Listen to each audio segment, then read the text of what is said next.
Assalamu alaikum viewers, how are you? Hope you all are fine. Today our topic is difference of two set A and B. आज हम मालूम करने जा रहे हैं difference of two set A and B के दरमियान।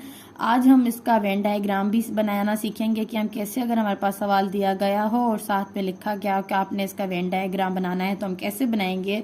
सबसे पहले हमारे पास एग्जाम्पल दिया गया है when set A is a subset of set B. हमारे पास जब सब सेट ए है वो हमारे पास सबसेट है सेट बी का, तो हमारे पास कैसे बनेगा वेन डायग्राम।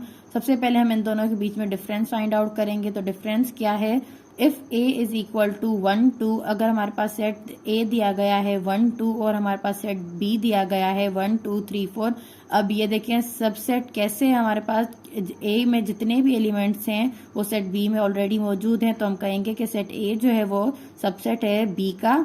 अब डिफरेंस में हमें पता है हमने जो भी चीज़ कॉमन होती है वो हमने क्या करना होता है, कट करना होता है, और जो फर्स्ट सेट में चीज़ें रह जाती हैं वो हमारे पास क्या होता है, आंसर होता है। तो यहाँ पर हमारे पास आंसर क्या आएगा, नल सेट आएगा। तो हम इसका वेन डायग्राम कैसे बनाएंगे, सेट बी के पास कौन से टर्म्स हैं 3 और 4, और जो कॉमन टर्म्स दोनों के पास हैं वो 1 और 2 है, तो वो सेट हम किस में रखेंगे, ए में लिखेंगे, और ये सारे ही टर्म्स सेट बी में मौजूद हैं। तो ये फिगर ये शो कर रही है, ठीक है। अब आपने यहाँ पर क्या, ये हमने फिगर किसकी शो की है, ए डिफरेंस बी की शो की है।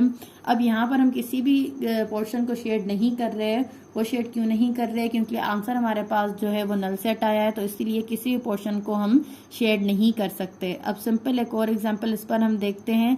When set A and set B are overlapping set, अगर हमारे पास सेट ए और सेट बी जो है वो हमारे पास ओवरलैपिंग सेट हो तो हम क्या करेंगे। तो हम सिंपल ये बताएंगे कि हमें ये कैसे करना है। सबसे पहले सेट ए की वैल्यूज देखें। सेट ए की वैल्यू हमारे पास है 2 3 और 4। सेट बी की वैल्यू हमारे पास है 3 6 और 9।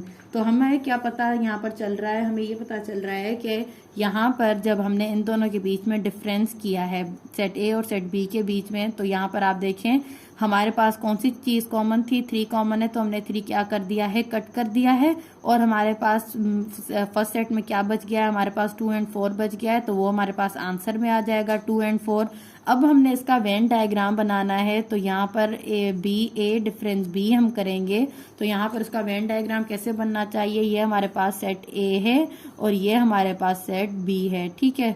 तो अब हमने क्या करना है, पहले तो यहाँ पर देखें इन दोनों में जो कॉमन एलिमेंट था 3, वो आपने यहाँ पर इस वाले पोर्शन में लिखना है। और हमारे पास यहाँ पर अब जो एलिमेंट हमारे किसमें ए में बच गए हैं वो यहाँ पर लिखें 2 और 4। यहाँ पर कौन से बच गए हैं 6 और 9। अब हमने यहाँ पर कौन सा मतलब कलर हमने किस पोर्शन को करना है, बहुत ही सिंपल है। यहाँ पर जो हमारे पास आंसर आया है हमने उसी पोर्शन को क्या करना है, यहाँ पर सिंपल कलर करना है। तो यहाँ पर आप कलर करें।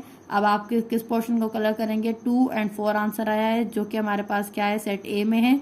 तो हमारे पास यहाँ पर कलर कौन सा पोर्शन होगा, सेट ए हमारे पास क्या होगा, कलर होगा। अब यहाँ पर ध्यान रहे आपका, हम 3 को कलर नहीं कर रहे क्योंकि 3 तो हमारे पास कॉमन था, इसलिए हमने उसको कट कर दिया है, वो हमारे पास जवाब में मौजूद नहीं है।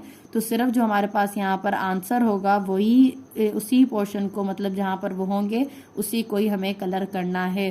तो ये कुछ एग्जांपल्स थे आपके डिफरेंस ऑफ टू सेट्स में। होप्स हो कि आपको ये इनसे बहुत मदद मिली होगी। अगर आप चाहते हैं कि मैं आपके लिए और भी वीडियोस बनाऊं, और अगर आपके पास कोई भी सवाल और क्यूरी हो तो आप मुझे कमेंट्स कर सकते हैं। इसीलिए मेरे चैनल को लाइक एंड सब्सक्राइब कीजिए। थैंक्स।